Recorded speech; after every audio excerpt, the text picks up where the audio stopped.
Prior to beginning the activity, please be sure to review the faculty information and disclosure statements, as well as the learning objectives. After listening to the activity, complete the post-test by clicking the Earn Credit link in the episode description. Downloadable slides and resources are also available. The following presentation is copyrighted by Medscape. No use, broadcast, or recording of this presentation or any part thereof is permitted without the written authorization of Medscape. The following presentation is part of a certified educational activity provided by Medscape Education and supported by an independent educational grant from Beatrice. This program is presented by Medscape Education Global. Hello, I'm Carolyn Lam, Senior Consultant Cardiologist at the National Heart Center and Professor at Duke National University of Singapore. Welcome to this discussion. We are talking about when and how should we optimize heart failure treatments for our patients. I am simply thrilled to be joined by two extraordinary friends and colleagues. Ralph Odom, Associate Professor at the Department of General Practice and Primary Care at the University of Melbourne in Australia, and Tochi Okwezi, Supervisor in Advanced Heart Failure Management at the Ascension Medical Group in Illinois, US. Welcome both. Welcome. Thank you. Today, we are going to take a multidisciplinary approach and discuss how and when the optimal touch points are for us to care for our patients with heart failure. We're going to review the clinical benefits of rapid GDMT or guideline-directed medical therapy optimization in our patients and provide practical guidance on how exactly to do that in the real world. And we're going to do this with lived examples. I'm in Asia, Ralph is in Australia, Tochi is in the United States, so we're going to have a really, really fantastic global discussion. Now, first of all, why are we all here from all over the world talking about heart failure? Well, we know that it is a global public health problem. Millions of patients around the world are suffering heart failure, and in many of our countries, it is the top cause of hospitalization among the elderly. Worse still, we're expecting to see an increasing prevalence of heart failure and heart failure hospitalizations as all our societies age. In fact, we know that 80% of heart failure diagnoses are captured in the hospital instead of in primary care, where they can present and be cared for a long time. So we really have a lot to talk about, especially when you put it together and understand that we do have effective therapies for our patients. We have therapies that have been shown, in fact, to reduce the mortality in patients with heart failure by 70%. And that is with our guideline-directed medical therapies for HFrEF that include ARNI, beta blockers, MRA, and SGLT2 inhibitors. And we even have guideline-directed medical therapies for HFpEF now that includes SGLT2 inhibitors and potentially more that are coming up. So we have to get to the bottom of it. And the first, Ralph, in Australia over there, please tell us, in your experience, why such a huge gap between what we know works in our guidelines and clinical practice? What is that gap? That's a big question, and certainly within the Australian context, we're not doing as good or as well as what we should. So when we talk about guideline-directed therapy, less than we get to about 60% of people on beta blockers, but with the ARNIs, it's still languishing around 12%, and with our SGLT2 inhibitors, it's around 15%. So we've got a long way to go, and I think we're going to tease out some of the causes of that later on. But gee, we've got a lot of work to do. Well, Ralph, you're not alone. Maybe, Tochi, do you want to share from the US what the implementation is like? What's the gap? So for us in the US, there's a huge gap as well. We have about 6.7 million Americans today that have a diagnosis of heart failure and projected to grow to 11.4 million by 2050. And we have a few things that are helping us kind of track this because we see that there's still suboptimal utilization of GDMT in the US. A lot of people are receiving less than target doses of their beta blockers, their ACE, their ARBs, and their MRAs, and SGLT2s as well. So with our national registry, looking at DHA get with the guidelines and the have which focus on heart failure inpatient cohort, it showed a good use of ACEs and ARBs and beta blockers, but still an other use of RNAs, MRAs, and SGLT2 inhibitors.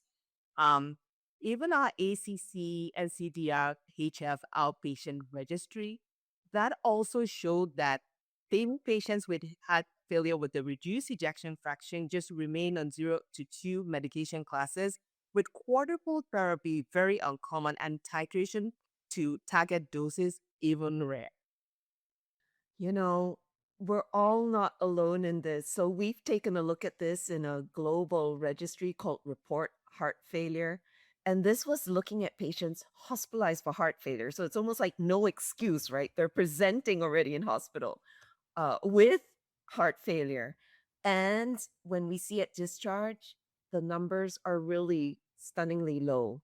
I mean, half of patients in some countries don't get one of the medications that they're indicated for. And while we are speaking from relatively high income regions, US, Australia, Singapore, the gap was even larger in the lower income regions. And so you can imagine that seriously only a fraction of patients are on all three. And we're talking about only three medical therapies at that time. Now we've got 4 or 5 pillars.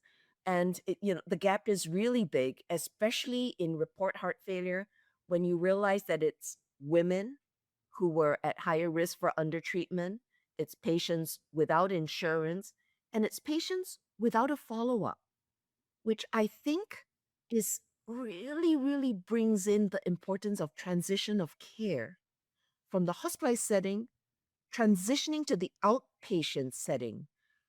I really like to ask you, Ralph, in your experience, from a primary care perspective, what happens in that gap?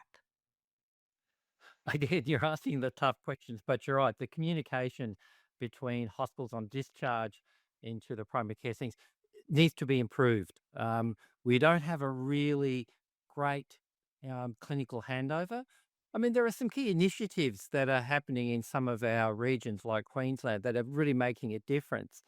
But as you said, if people are discharged from hospital and they're not on guideline-directed medical therapy, the first thing the GP is going to ask is, well, why didn't they start that tablet in hospital? There must be a reason for them not to start it. So that communication about when to titrate after they've been admitted, I think, is really clear. And yet the evidence behind that early titration is just fantastic. So we know we have to do it. We know we have to take it a leap. But another issue is that a lot of our primary care physicians think it's the role of the cardiologist and the hospital to take on board that up titration.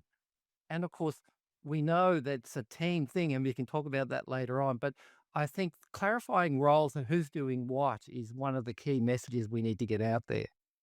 What great points. And, we're going to get real towards later and talk about how we actually implement all of this in each of our settings. But before that, Tochi, what do you think of that comment on the multidisciplinary approach and the team care approach? Yeah, that's a perspective that we try to focus in our practice. So when these patients are in the hospital, they're being followed by cardiology, and depending on if they have a HFrEF diagnosis, advanced heart failure is on consult. So what typically happens while they're inpatient, they're able to, depending on the circumstance of the patient or the acuity of the patient or what bigger picture of what's going on, they typically start GDMT. And then it triggers our heart failure navigators who follow these patients to initiate the process of transitioning to the outpatient clinic. Typically, they should be followed between the goal is to have the patient within a week into the heart failure clinic to continue that care so that, as we know, a huge percentage of people that are not followed up post-discharge they don't get on guideline directed therapy. So we try to close the loop by transitioning them into the clinic. So they're in the hospital, they see cardiology or advanced heart failure depending on their kind of HFrEF, if they have HFrEF diagnosis, and then we'll follow them through our patient and pick up on wherever they stopped on with their GDMT process. Thank you. Thank you. I'd love to get into the weeds a little bit more with that. But before then, I just want to really crystallize on the pearls you just shared. And it's true. If at heart failure hospitalization, GDMT is not started, it really looks like it will never be started. It's that bad. We know that if we transition properly, there's a chance that it can get started. And then Ralph, you brought up we need to because the evidence is pointing that that can actually save lives. Would you like to share that evidence? I have a feeling you're talking about the Strong HF study. That's certainly one of my favorite trials. And certainly the thing that really crystallized it for me is how quickly the survival curves diverged. So those people who started their, at least half strength guideline directed medical therapy in hospital did so much better than those who didn't. And of course, the goal there was to get everyone on full strength guideline directed medical therapy within 2 to 6 weeks. And again, those curves diverted within weeks, and it really saved people going back into hospital and certainly, stopped them from dying, which I think a lot of people don't realize just how dreadful heart failure is. I love the study too. I mean, it tries to simplify that message and in fact change guidelines that it's not just GDMT matters. There's an urgency early. We got to get it early. And if the patient has already been hospitalized, that vulnerable period, we just have to up titrate and optimize the therapy early. And we see the evidence, right? That those survival curves actually diverged and we save lives. I see that as the opportunity. And so perhaps a hospitalization is an opportunity for implementation. But if I could ask, then why aren't we doing it? Tochi, I mean, we got so many hospitalizations. You see these patients hospitalized for heart failure. What are these gaps that are happening? Why? Yeah, that's the two-headed question, if you will. Why aren't we doing? We know that this works, but what's the setback? What's the barrier for us over here in the U.S.? A big issue is the kind of insurance that these patients carry. So, depending on their insurance, their coverage of the medication can differ. While they're in the hospital, it's not a problem. The patients get started, they're in the hospital, they get the medication. The problem begins when they transition out, and now they have to pay separately for their medication. So, depending on the kind of insurance that they have, that drives compliance, if you will. Um, in typically three payer brackets for insurance, the private payers here in the US, the Medicaid patients, which are typically people of with the government assistance, but that coverage varies state to state. And then we have the patients that are the Medicare patients who have paid and worked into the system, and then they're having to benefit from that insurance that way. But then those patients do have out of pocket costs. Could I lead it to you, Ralph? It's interesting, even in Australia, we have a universal coverage for our health system, and even there we struggle. But what we struggle with is the early access to specialist care. And what we found is that, of course, if we have some initiatives like nurse-led titration clinics, telehealth, early reviews by the primary care um, physician, that's when you start to see a much better uptake. So, we have a nurse titration clinic that will get people up to almost 100% coverage of beta blockers within, 8 weeks. So it's looking at, I suppose, at a broader system and not relying specifically or only on the cardiologist to do this. So if I may add to that, Huh? Our heart failure outpatient clinic is run by APPs, which are advanced practice nurses or that practice providers. In our case, it's myself and another person. We run that GDMT heart failure clinic, which primarily what we're doing is finding these patients, getting them on GDMT, optimizing therapies, and treating any other risk factors that they have that will all contribute to the overall well-being and improve their quality of life and keep them out of the hospital. That's the big thing.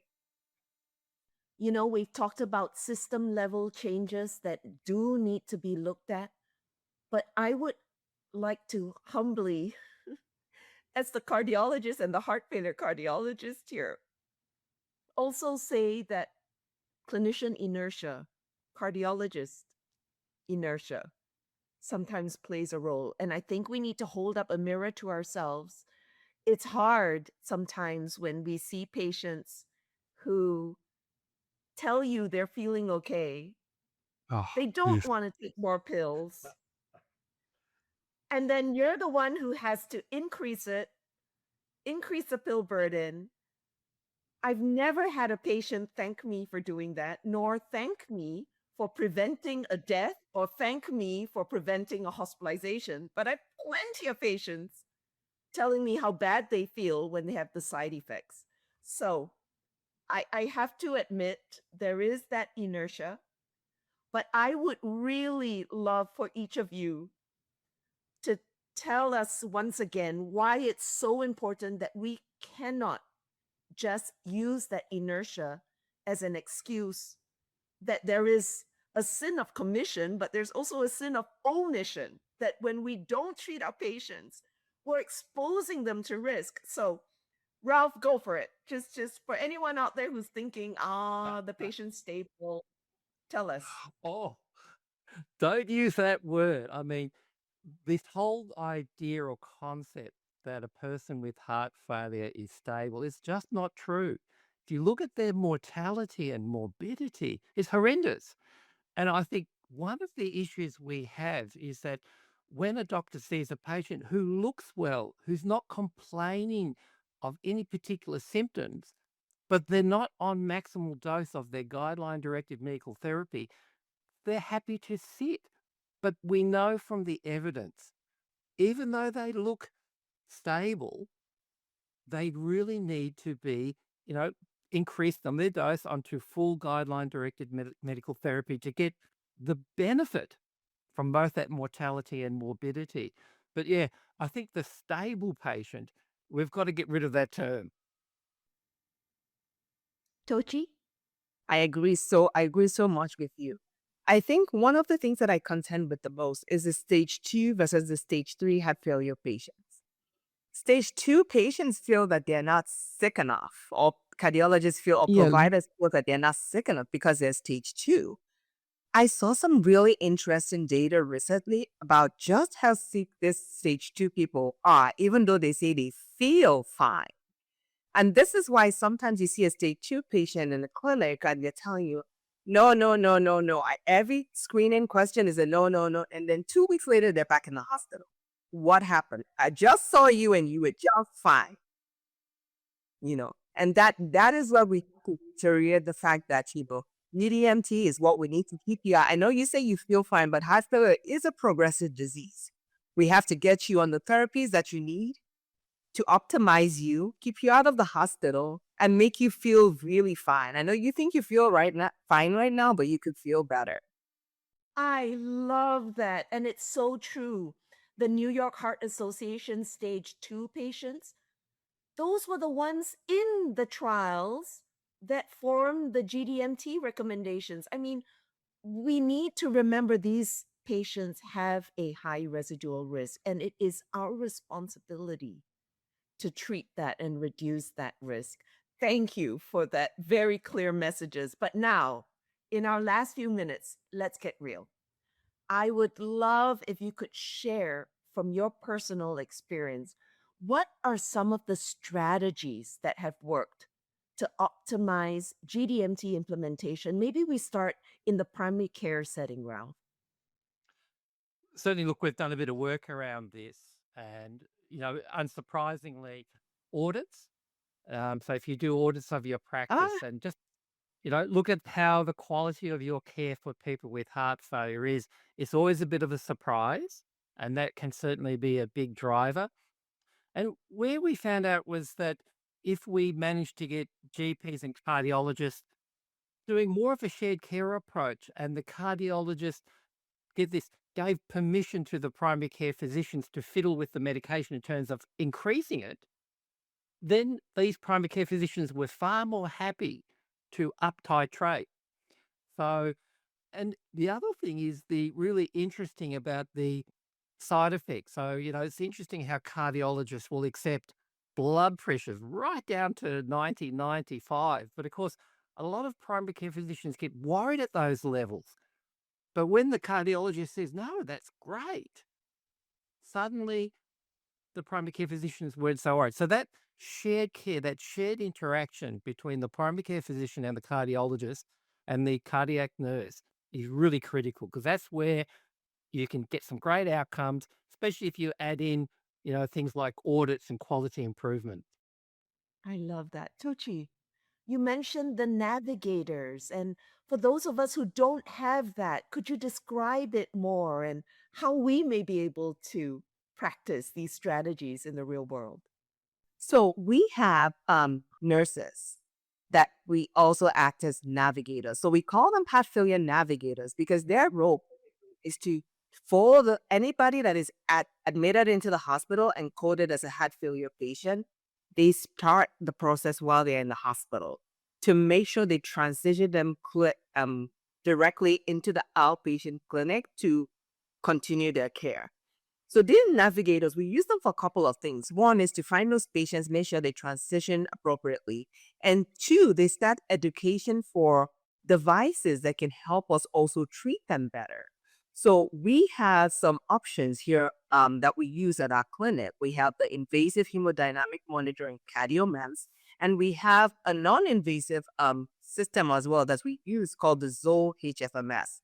So all of these things are things that the navigator brings up to the patient while in the hospital to pick their interest. So as they transition to the outpatient setting, now we follow up on that. As we titrate GDMT, we evaluate to see if there are patients that will qualify for any of these devices.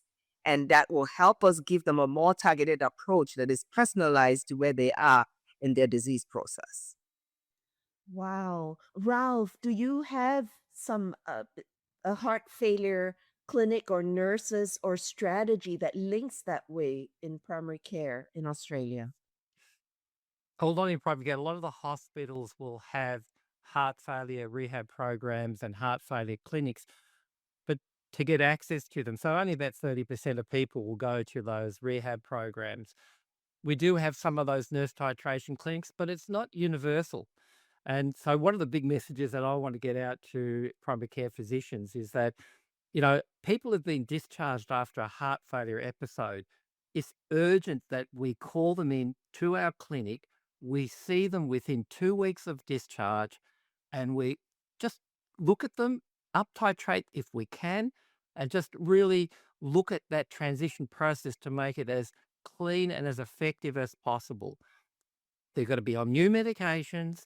They're going to be dealing with a whole lot of other things that have happened to them.